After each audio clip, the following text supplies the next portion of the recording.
Bismillahirrahmanirrahim. Assalamualaikum warahmatullahi wabarakatuh.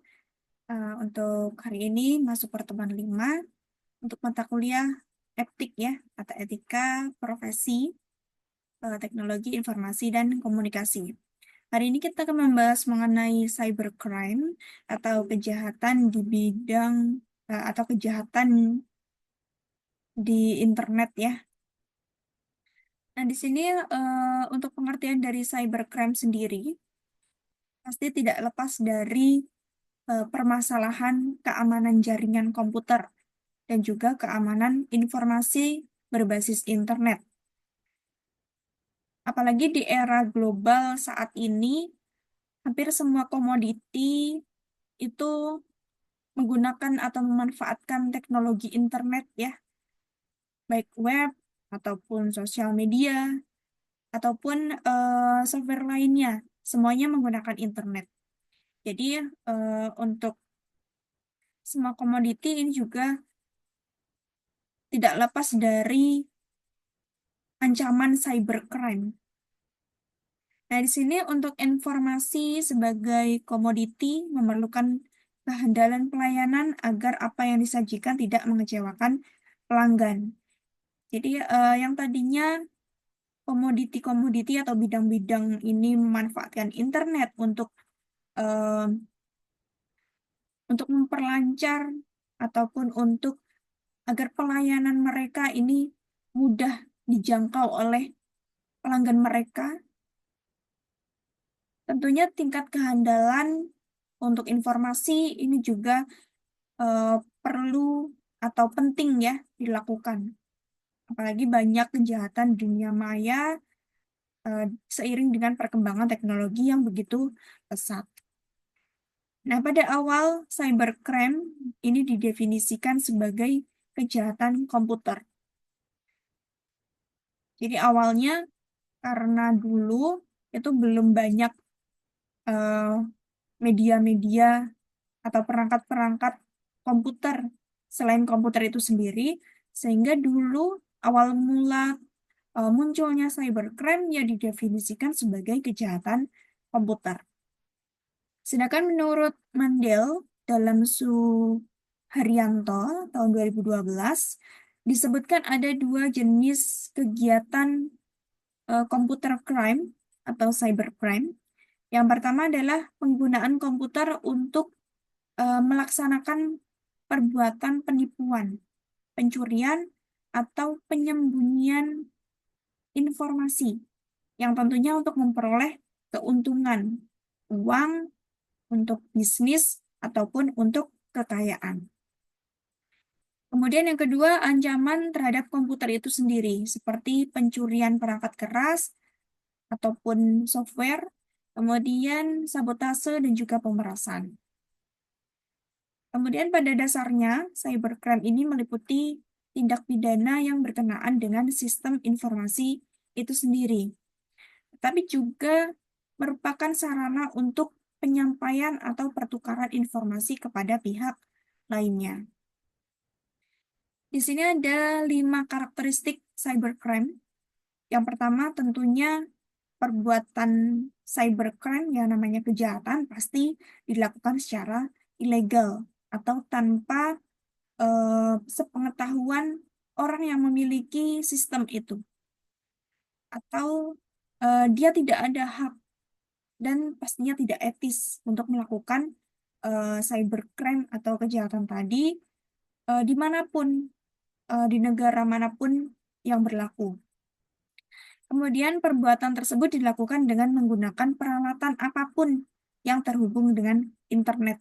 Jadi mereka melakukan kejahatan itu dengan menggunakan tools ataupun peralatan-peralatan yang tentunya canggih ya, agar mereka bisa menetas ataupun mereka bisa mencuri data dari eh, suatu web. Kemudian yang ketiga, perbuatan tersebut mengakibatkan kerugian material maupun imaterial yang tentunya lebih besar ya nilainya dibanding kejahatan konvensional. Kemudian pelakunya adalah orang yang menguasai penggunaan internet beserta aplikasinya. Tentu yang namanya cyber ya. mereka tentu yang sudah paham betul akan dunia internet, akan programming. Jadi mereka punya ilmu untuk melakukan kejahatan tersebut.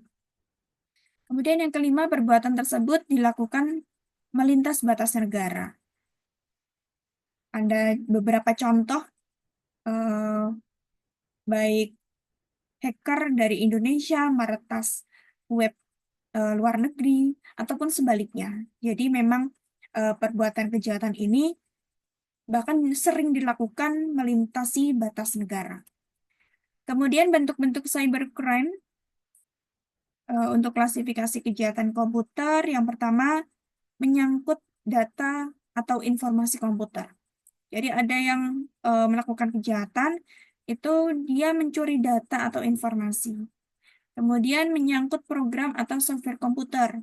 Ini seperti meretas ya, meretas software milik suatu organisasi ataupun pemerintahan dan seterusnya. Kemudian pemakaian fasilitas komputer tanpa wewenang untuk kepentingan yang tidak sesuai dengan tujuan pengelolaan atau operasi. Jadi ada bentuk cybercrime, dia menggunakan peralatan komputer tanpa adanya wewenang, yang pastinya dia punya maksud tertentu. Kemudian tindakan yang mengganggu operasi komputer, seperti hack ya, dia menghack suatu operasi komputer sehingga operasi tersebut tidak bisa berjalan dengan normal. Kemudian tindakan merusak peralatan komputer atau yang berhubungan dengan komputer atau sarana penunjangnya. Kemudian kejahatan yang berhubungan erat dengan penggunaan teknologi yang berbasis komputer dan jaringan telekomunikasi dikelompokkan dalam beberapa bentuk sesuai modus operansinya. Antara lain yang pertama ada unauthorized access to computer system and service. Jadi dia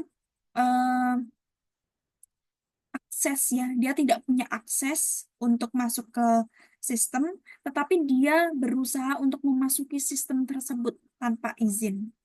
Jadi dia menyusup ke dalam sistem jaringan komputer, pastinya secara tidak sah, tanpa izin atau tanpa sepengetahuan pemilik sistem tersebut. Maksud dari hacker ini atau pelaku kejahatan ini adalah dia mencuri data atau dia mensabotase informasi penting yang sifatnya rahasia.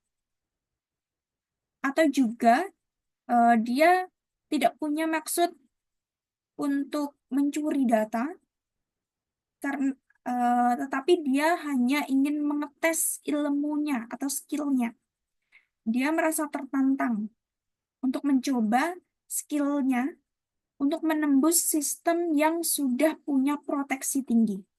Jadi dia hanya iseng-iseng pengen ngetes skill dia itu sejauh mana. Itu ada juga. Jadi yang namanya pelaku kejahatan, dia bukan hanya ingin atau punya maksud mencari keuntungan, tetapi dia juga pengen ngetes keahlian dia itu sejauh mana. Kemudian yang kedua ada illegal content, di mana kejahatan ini dimaksudkan untuk memasukkan data atau informasi ke internet tentang sesuatu yang tidak benar, tidak etis, dan dianggap melanggar hukum, serta mengganggu ketertiban umum. Contohnya, di sini ada pemuatan suatu berita bohong atau fitnah yang menghancurkan martabat atau harga diri pihak lain, atau hal-hal yang berhubungan dengan pornografi, atau pemuatan suatu informasi yang sifatnya rahasia, agitasi, dan propaganda untuk melawan pemerintahan. Jadi misalnya ada hacker, dia memasuki suatu web web organisasi atau pemerintahan, atau ada juga yang memasuki web dari suatu universitas ya, suatu universitas ternama di Semarang, pernah kejadian eh, si hacker ini memasukkan data atau merubah data di web tersebut. Mereka merubah jenis-jenis fakultas dan juga prodi menjadi nama-nama yang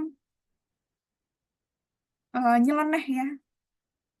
Jadi mereka merubah data atau informasi di web PMB tersebut.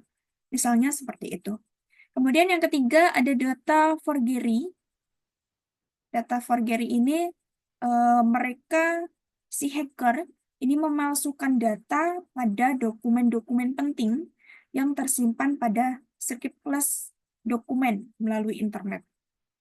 Jadi biasanya ditunjukkan pada dokumen e-commerce seolah-olah terjadi salah ketik misalnya. Sehingga pelaku ini diuntungkan dari korban ataupun data pribadi. Misalnya ketika korban ya ini mencari sesuatu di e-commerce misalnya, kemudian ternyata di e-commerce tersebut sudah dimasukkan data eh, atau dipalsukan datanya. Kemudian korban sudah terlanjur memasukkan data pribadi ataupun nomor kartu kredit mereka. Nah, kartu kredit ini atau data pribadi ini disalahgunakan oleh hacker tersebut. Jadi mereka memalsukan data yang sifatnya penting atau rahasia. Kemudian yang keempat, cyber espionage. Ini sifatnya memata-matai sistem dari pihak lain yang menjadi sasarannya. Nah, biasanya di sini dilakukan di bidang bisnis. Jadi ada saingan bisnis itu menyewa hacker untuk memata-matai pesaingnya, untuk memata-matai dokumen ataupun data penting atau database dari pesaingnya. Kemudian cyber sabotage and extortion, jadi membuat gangguan, perusakan, dan penghancuran terhadap suatu data, program komputer, atau sistem jaringan komputer yang tentunya sudah terhubung ke internet. Biasanya kejahatan ini dilakukan dengan menyusupkan suatu logic bomb, virus komputer, atau suatu program tertentu, sehingga data ataupun program itu tidak bisa digunakan. Kemudian ada offense against intellectual property. Ini ditujukan terhadap hak atas kekayaan intelektual yang dimiliki oleh pihak lain di internet. Nah, contohnya ada peniruan tampilan web page, suatu situs milik orang lain secara ilegal. Atau penyiaran suatu informasi yang ternyata merupakan rahasia dagang orang lain misalnya. Kemudian ada yang ketujuh, infringement of privacy. Ini ditujukan terhadap keterangan pribadi seseorang yang tersimpan pada formulir data pribadi yang tersimpan secara computerized. Yang apabila diketahui orang lain, maka akan merugikan korban secara material maupun imaterial. Contohnya, ada nomor kartu kredit. Ini dihack atau nomor PIN ATM ataupun riwayat penyakit yang disembunyikan oleh pasien. Itu juga termasuk privasi. Jadi kalau sampai data-data privasi ini ke publik, ini akan merugikan orang-orang yang punya data ini. Kemudian contoh cybercrime ada hacker dan cracker.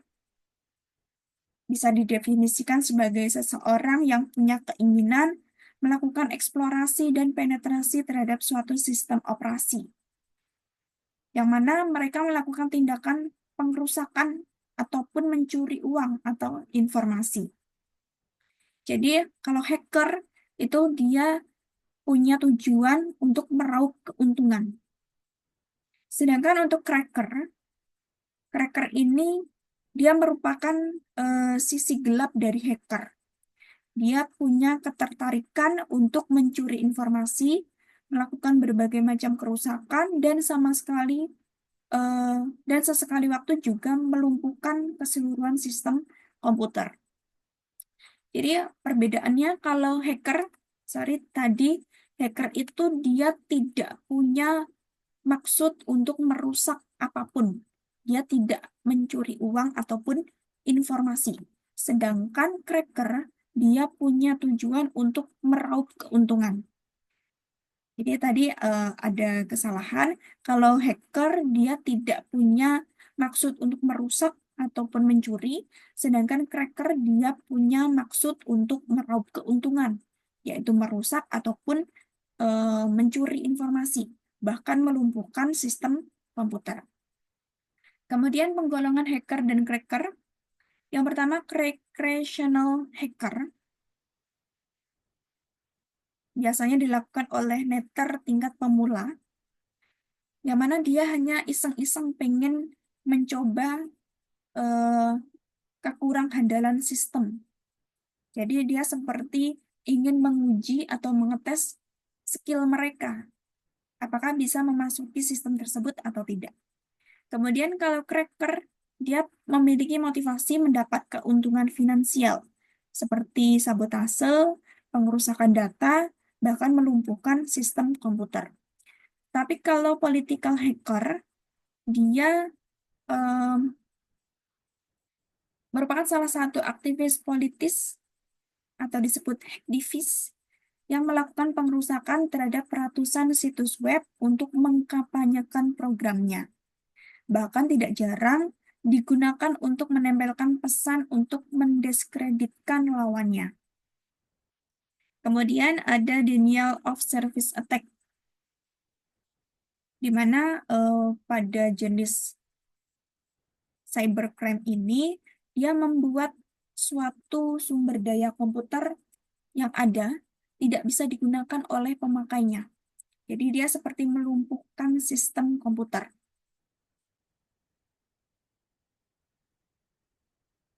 Nah, di sini ada dua format umum denial of service attack. Yang pertama, memaksa komputer korban untuk mereset atau korban tidak bisa lagi menggunakan perangkat komputernya. Kemudian menghalangi media komunikasi antara pemakai dan korban sehingga mereka tidak bisa berkomunikasi lagi. Nah, contohnya di sini mencoba untuk membanjiri suatu jaringan. Dengan demikian, mencegah lalu lintas jaringan yang ada, berusaha untuk mengganggu koneksi antara dua mesin, sehingga mencegah akses kepada suatu servis, berusaha untuk mencegah individu tertentu mengakses suatu servis, dan berusaha untuk mengganggu servis kepada suatu orang atau sistem spesifik. Kemudian ada pelanggaran piracy. Piracy ini um, khususnya untuk software biasanya atau program komputer. Jadi mereka membajak software, aplikasi, atau lagu yang dalam bentuk digital ya. Mereka melakukan copy paste ke CD-ROM secara ilegal, kemudian diperjualbelikan. Ini juga termasuk pelanggaran piracy. Kemudian ada fraud, ini termasuk kejahatan manipulasi informasi dengan tujuan mengeruk keuntungan sebesar-besarnya. Jadi seperti situs lelang fiktif. Jadi mereka seolah-olah melakukan lelang, kemudian korban nanti terlanjur untuk mentransfer sejumlah uang, ternyata em, lelang itu fiktif, informasinya fiktif. Jadi seperti itu. Kemudian ada gambling, ini termasuk perjudian secara daring. Nah, jenis-jenis online gambling ada online casinos, ada online poker, ada mobile gambling. Kemudian ada pornografi dan pedofilia. termasuk jenis kejahatan yang menyajikan bentuk tubuh tanpa busana, erotis, dan kegiatan seksual lainnya, dengan tujuan untuk merusak moral penerus bangsa. Nah, di sini untuk em, kejahatan pornografi, biasanya mereka menghadirkan dunia pornografi di newsgroup, chat group, dan lain-lain. Jadi yang sifatnya privasi ya. Kemudian pelecehan seksual ini biasanya dilakukan melalui email, website, atau chat program, atau biasa disebut cyber harassment. Kemudian ada data forgery, ini tadi sudah, jadi memalsukan data yang ada di internet. Kemudian ada istilah-istilah dalam cybercrime, ada probing. Ini termasuk aktivitas yang dilakukan untuk melihat servis-servis apa saja yang tersedia di server target. Kemudian phishing, seperti email penipuan yang seakan-akan berasal dari sebuah toko, bank, atau perusahaan kartu kredit. Misalnya ada kata-kata untuk memverifikasi informasi kartu kredit atau mengupdate password dan seterusnya. Jadi hati-hati sekali jika ada email masuk yang sifatnya eh, penipuan ya. Apalagi kalau teman-teman tidak punya hubungan terkait dengan toko atau bank tersebut, tidak pernah punya transaksi dengan orang tersebut. Jadi sangat hati-hati. Kemudian cyber espionage, memanfaatkan internet untuk melakukan mata-mata tadi. Misalnya untuk bisnis ya, ada saingan bisnis yang memata-matai database dari pesaingnya. Kemudian contoh wajah kasus Indonesia terkait cybercrime, misalnya ada money laundering yang terkait dengan kegiatan transfer dana. Ini banyak terjadi karena sekarang hampir semua eh, pembayaran dilengkapi dengan cashless ya. Jadi semacam wire transfer, ATM, dan masih banyak lagi.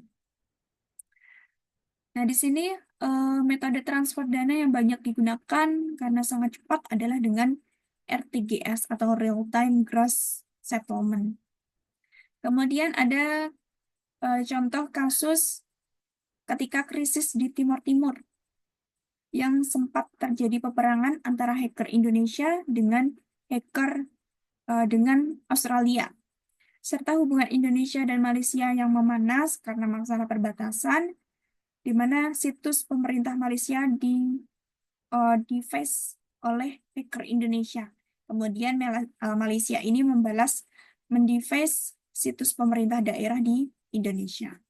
Kemudian ada kasus Dani Firmansyah yang merupakan konsultan teknologi informasi PT Dana Reksa di Jakarta, yang mana dia berhasil membobol situs milik KPU atau Komisi Pemilihan Umum dan mengubah nama-nama partai di dalamnya menjadi nama-nama yang unik seperti Partai Kolor Hijau, Partai Mbah Jambon, Partai Jambu, dan lain sebagainya.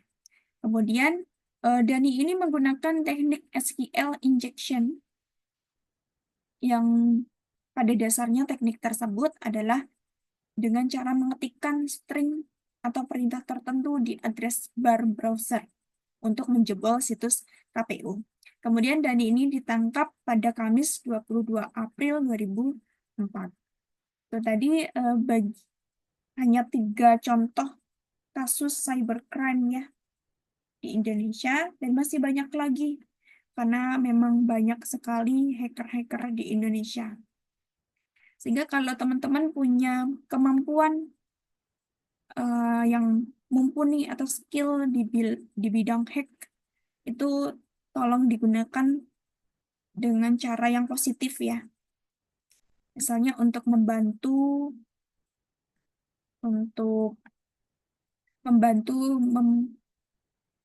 seperti membantu misalnya ada kejahatan, dibantu dengan skill teman-teman untuk mengungkap kasus mereka dan seterusnya.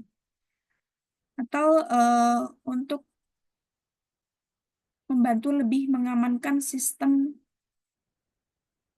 dari suatu web, misalnya ada web pemerintah atau web organisasi yang sekiranya teman-teman lihat kurang keamanannya, teman-teman bisa bantu untuk mengamankan web mereka. Jadi, kalau teman-teman punya ilmu yang mumpuni di bidang tertentu, silakan digunakan untuk hal-hal yang positif, khususnya di bidang IT ya. Mungkin itu saja materi yang dapat saya sampaikan pada pertemuan 5 hari ini tentang cybercrime. Untuk sesi tanya jawab, saya alihkan ke WA Group. Demikian yang dapat saya sampaikan. Kurang lebihnya mohon maaf. Wassalamualaikum warahmatullahi wabarakatuh.